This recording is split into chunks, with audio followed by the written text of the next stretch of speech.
A quarter mile from the British Museum and its armory collection, its quilted Japanese horse armor, there is Roger K. Burton's contemporary wardrobe, tucked away beneath the cobbled drainage system of the horse hospital.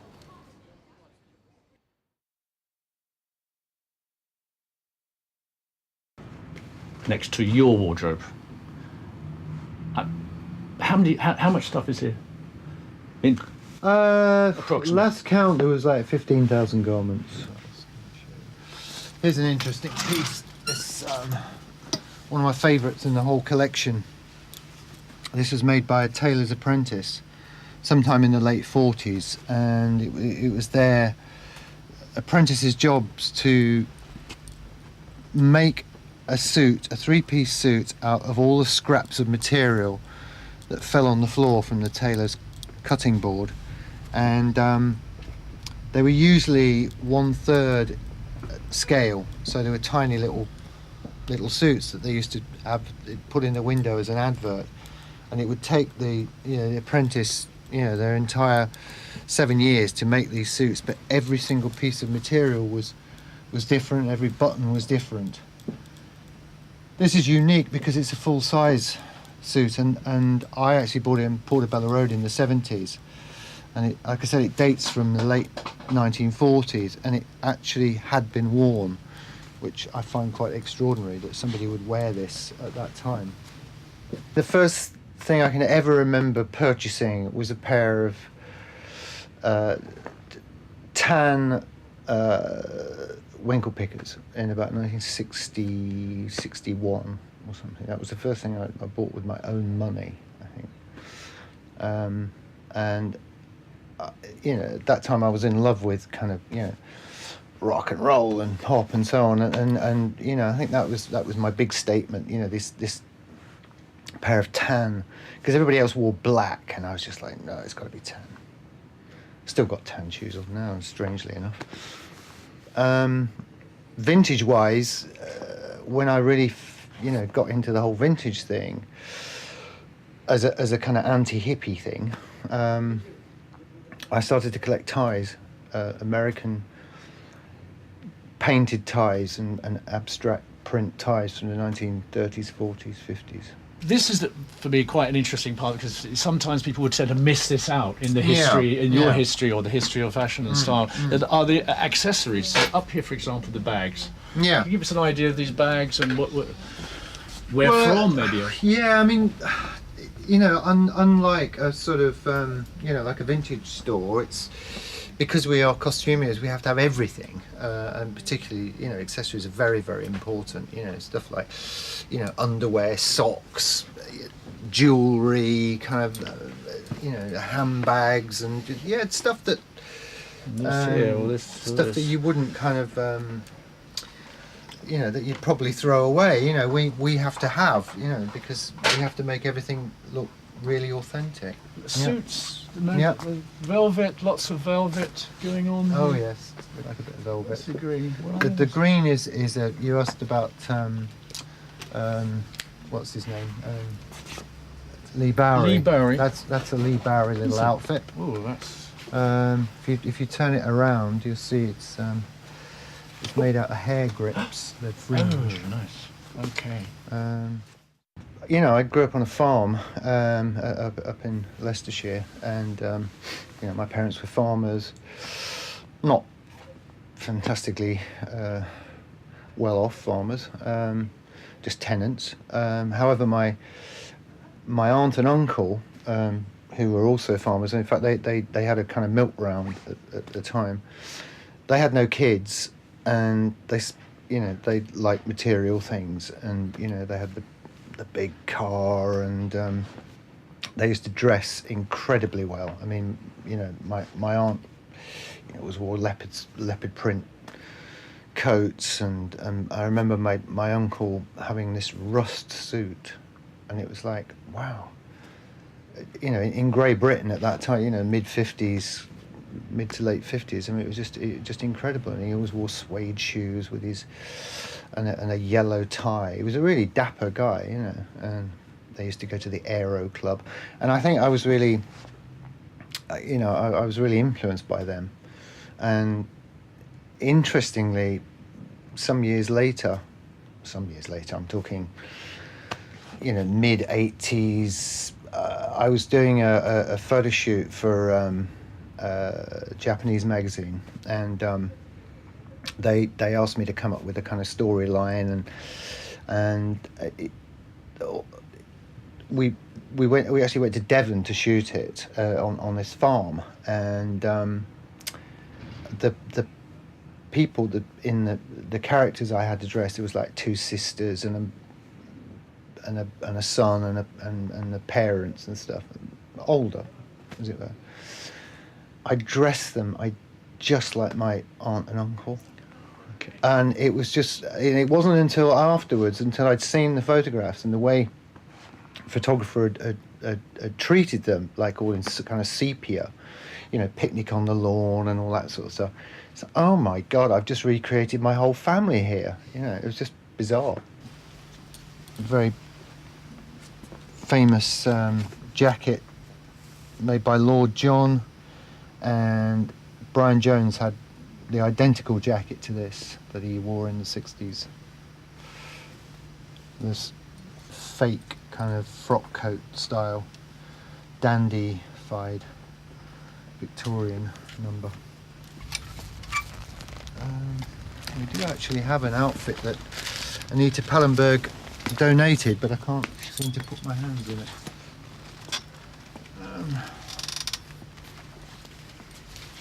Oh, yeah. Oh, that's the bottom half of it. Okay. Well, this is it's actually a suit, but this is just the bottom half of it. And this was donated by Anita Pallenberg. It's actually Ferrucci, 1970s. Quite a piece. My sister was a few years older than me, about 5-6 years older than me, and she was really into rock and roll. Her whole thing was like, and the kind of ballad side of it, Johnny Ray and that sort of thing. But she was, her and her friends, the girls, used to come around, play records and all that sort of stuff. And I, was very, very interested in the music. And at that time, I was at school still, but I it was kind of odd for me living in this little village of no more than 100 people, but I went to school in the town in Leicester City, and Leicester at that time was the richest city in Europe because of hosiery and knitwear and boots and shoes and all that sort of stuff. And so anything that was in London was in Leicester. And so it started off with like folk groups used to come and play in, the back rooms of pubs and stuff, and then that kind of mutated into blues bands and rhythm and blues bands and stuff. And I mean, obviously the whole folky thing was still kind of quite beatniky. The people that used to attend those gigs and things, duffel coats and berets and stuff. But actually, there was this new kind of breed that was sort of creeping in. These kids in like sharper suits and Levi's and suede jackets and stuff. And it's like, whoa, what's all this about? And I started to kind of get really interested in this, and then the whole kind of rhythm and blues thing hit the scene. And I remember going to see Sonny Boy Williamson play a small gig in Leicester, and he was supported by oh God, I've forgotten his name. I had it and it's gone out of my head. Anyway, Alexis Corner, and all of a sudden there was this this new sound that was kind of like it had a bit more kind of edge to it, and one could dance to it, and so and then I started to notice that boys were dancing on their own, and the girls are sitting around the outside, and it was really kind of weird, and I don't know, I just really got off on this whole sort of thing and became obsessed with it really. And I was at that time I was working on the farm, and I was earning like £4 a week or something, but I would spend all that money just buying clothes and going to these kind of going to these gigs and looking getting into the whole mod thing. I was obsessed with it. I don't know why. It's very... You are attracted to those No, I'm really... prom dresses, aren't you? No, I am I'm attracted to the material. I'm attracted to the colours, and in so many ways, I'm I must say I'm closet, but I am when it comes to fabric and fashion. I know that this is the stuff I would love to wear. If I was a bit more bold, I would go for this stuff. Maybe it's to do with a period, 1950s, 1960s. Well, maybe it was a very romantic kind of notion of But I remember when you were talking about your parents, your aunt, and you were sort of aware that you were replicating their lives through the because in a way we're not in terms of generation, we're not so far apart, 50s and 60s. This reminds me of my Auntie Anne. And Auntie Anne worked in Hayes and the EMI and inflammable dresses. In fact, unfortunately, she died as a result of her inflammable dress. But that's something else. But this is very, very. I find that very attractive. This was a suit that was worn by it was a stage suit that Chris Farlow used to wear in the 60s. That was a donation from him. I mean, it's just one of my all-time favourite kind of English soul singers. Chris Farlow was a really great character, and that in America they couldn't believe that he was white because his voice sounded so black. Another little link here is that now Chris Farlow deals in Nazi memorabilia. Heels, flats, more creepers, brown assorted style, women's shoes. Yeah, so lots of female stuff. Is it predominantly female stuff, or is it pretty mixed? No, I would say it's probably 50-50 really. Yeah.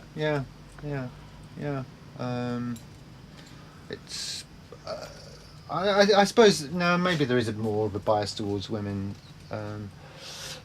just because they're probably more fashion conscious, and styles changed quite considerably. We got bling here before it became bling. I mean, this is stuff my mum loved. All this stuff. No, I kind of like it, but in a funny kind of way. Yeah. Oh yes. Okay. Bling galore. The mod thing, Quadrophenia. Obviously, there are many people who are familiar that you worked on the Quadrophenia, and basically the clothing and art direction. Was that correct? No, I didn't. No, I wasn't really art directing it. No. I mean, how I got involved with that was, for some years in the 70s, I'd had this kind of wholesale vintage clothes company, and it was going very well until punk came along, and punk kind of killed it really. And I ended up back on Portobello Road selling like vintage clothes, and this guy walked by one day, and I happened to have a load of 60s suits and dresses on display, and he's going like, "Whoa, God, where did you get all this from?" I said, "Well, it's I've got a warehouse full of it." And he said, "Well, could you supply us? We're just about to make this film." And I said, "Well, yeah, sure. What's it all about?" And he said, "Oh, it's about the mod period." And it's like, "Oh, right, okay, home from home. I can kind of do that with my eyes closed, sort of thing." And anyway, I had a meeting with the director and the producer and so on, and became like a consultant on the film because of, well, there was myself and two other friends who also both mods as well, and we just told them how it was really, and we got the kind of contract to supply all the clothes for it. So we weren't, I mean, I guess we were kind of involved in the art direction of it a little bit, because of, telling them the right things to kind of, how to wear it, what kind of scooters and, what scenarios, what coffee and drugs and so on. They would use. So yeah, I mean there was an element to it, but it was interesting also that they didn't kind of believe a lot of the stuff that we said. Like I remember one particular instance, we had this kind of red suede coat made for a guy, and it was like a really definitive piece, kind of like mid-calf length of suede coat with a leather collar and stuff, and the director was like, no, we can't have that. It's like, they didn't wear that. Well, I can assure you they did wear things like that. It's just, anyway, it didn't, they chucked it out. But and then, on the other hand, Sting was, he had his own views about how he wanted to be dressed, and which was in my view, completely wrong. But however, he did his thing. Is there much of a call for cowboy, stuff? Do people come here and say, "I want a cowboy hat"? We do have good, we have good cowboy hats and shirts and boots and. I might try one on because that might fit you. Okay, let's have a look. Good, actually, with your velvet. Wrong way around. Okay. There you go. All right. Perfect. What do you reckon? That's Well, that particular outfit was made for Brian Jones. This for Stoned. Stoned, yeah. He had a bit of a fetish for SS gear, and so we had to recreate it for him to wear in that. Yeah. So yeah, lots of uniforms here. Yeah. That's kind of airwear. Pilot. Air pilot stuff. Pilots uniforms and stuff. Yeah. Yeah. Okay. Yeah. I never understood that. I mean, the blazers. Did you ever? Yeah, because it was like a anti-school thing, wasn't it? So you just kind of rip it up and stick a few pins in it. It's like hating the establishment. And the tie, just like sort of that tie with shirt. When did the skinny tie? Skinny tie. When did that? Was a kind of throwback to the sort of, I suppose, rock and roll 50s, late 50s. Kind of. Yeah, I mean, and also it had a kind of fascist sort of element to it as well. I mean, a lot of punk was about fascism, really. Commenting on fascism. Commenting on, yeah, exactly. They're wearing swastikas and so on and so forth, and just like fucking with uniforms, basically. What can I show you? There's a link here that you might like. Okay, so this is this is one of my favourite little items. Little sailor suit from a shop called Mr. Freedom. It's got little satin hot pants, and Mr. Freedom's first shop actually was at 430 Kings Road, which later became Malcolm and Vivian's home for 10 years. 1974, which is when these sort of connections and then started really being made between yourself, Vivian Westwood and Malcolm McLaren. Maybe you can give us a little bit of the origin of that, of those meetings. Well, yeah, I mean, I kind of had sort of, various sort of liaisons with McLaren and Westwood, throughout the 70s, because they were actually selling vintage stuff, Teddy Boy stuff to start with, and then rocker stuff, and actually mod stuff as well. And we used to have the kind of same sources, really. We'd go to, we'd all travel around the country trying to find dead stock in old warehouses and stuff, and there was occasion when we used to sell them stuff, for the shop, and then some years later, and I always loved what they did. I mean, and when they changed it really radically and kind of went 1975 in sex, it was just like, oh my God, what is this place? It's just like fantastic.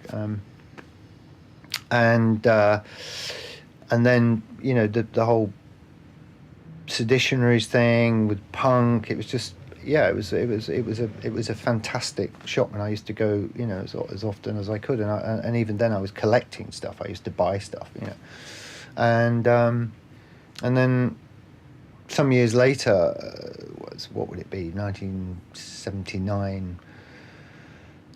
A friend of mine was in the pub on the King's Road and chatting away to Vivian about something, and she said that they were just about to change the shop from Seditionaries to World's End. They were finishing with punk, and just they got this whole new collection that they were going to launch, and they'd got radical ideas about how they wanted the shop and so on. And they really liked what I'd done with the shop previously in Covent Garden called PX. Could I meet them and sort of have a chat and see, you know? So off I went to Clapham South to Vivian's flat, and sat down with Malcolm and Vivian for a couple of hours, and hammered out some ideas. I mean, they had ideas, but they just wanted somebody to kind of make it happen, really. And of course, they had no money, you know, or at least they appeared that they had no money. But I was so kind of like flattered, you know, to sort of think, oh, wow, working with these kind of geniuses. I mean, I'd do it for nothing. I didn't tell them that, but you know, it's just like this thing has to be done. So I got the contract to do the shop, and it was a hell of an experience. Here is a bit of World's End from the shop. So there's a bit of a link there. Furs. There's some great furs here. It's one of my favourite, little fox fur.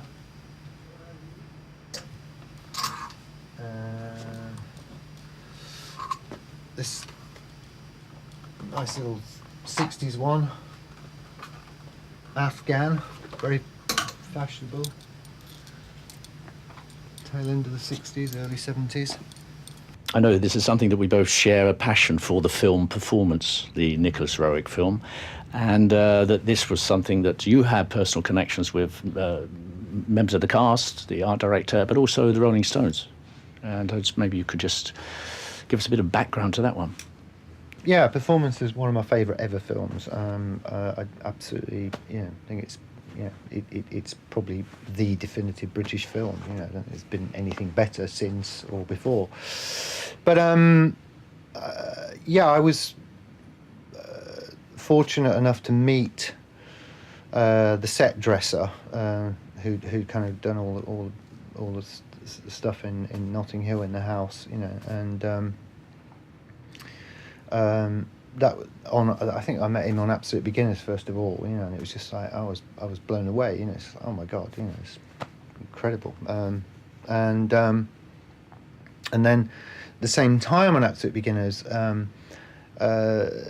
Julian Temple had he wanted to make a nod at that whole kind of performance thing even then, and he got the actor who played the kind of chief villain in the film, Johnny somebody or other, can't remember his name. And Johnny was a character in Absolute Beginners, and I just I had endless conversations with him, about his role in that, and I was just like, oh my god, this is amazing, it's just, and then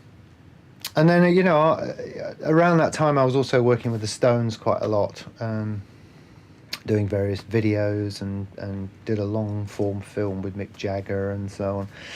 I mean, Mick was not so interested in talking about it, he was just, I don't know, wasn't really interested in talking, full stop really, unless he was on stage, in front of a camera, then he'd talk, but, behind the scenes he was just very, very quiet. But there was one particular video that I did with them, which was,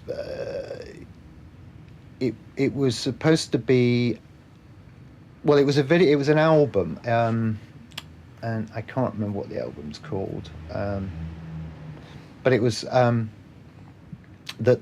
linking thing So there was a bunch of videos, and the link was that in between the videos, they would you would be taken back in time into this kind of this rock and roll museum, and I had to recreate this rock and roll museum, and we did it actually in the back room at the Museum of Mankind. And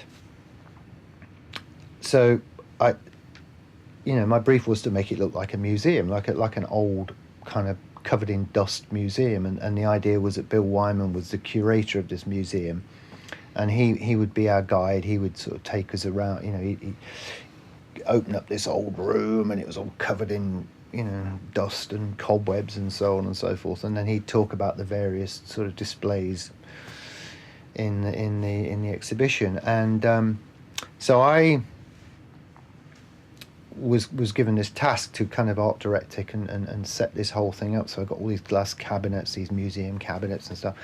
Then I started to ring up the Stones office and say, well, look, what can I have to put in the displays to make this thing kind of real? And they said, oh, just come down and you just take what you want. So we got a few gold albums you can have, and like Keith's pinball machine and so on and so forth. So I went down to Cheney Walk, down to their offices with a van one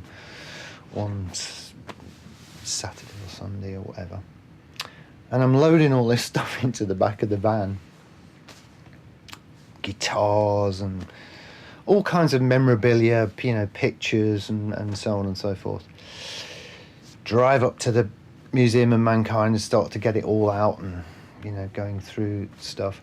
And I don't know how many gold discs I've got, but it's like a pile like this, and each one is in a box, and I'm opening up the box and getting it out and tacking it on the wall and so on.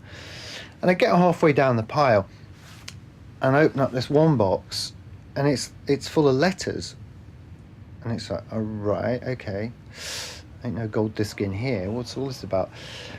And then I go to the next one, and that's got letters in it. The next one's got photographs in it, and pretty much, third or so of these boxes are full of Keith Richards' personal letters and little kind of things that Anita Pallenberg had sent him and so on, and photographs of them on of Anita on the set of performance, and it was all around that time, And wow, I was just like, oh my God, what is I remember this Sunday afternoon just sitting reading all this stuff and being completely blown away with it. I remember one particular photograph of Anita and Brian in this photograph, and there's like a lip mark, kiss mark of lipstick on the photo, and then it's handwritten, "I love you, Keith," over it. And I felt really weird actually, because it's like going through somebody's kind of personal history or real personal stuff. They obviously had no idea that I got this stuff, and whatever. But so that was another little kind of connection with performance, and that I don't know.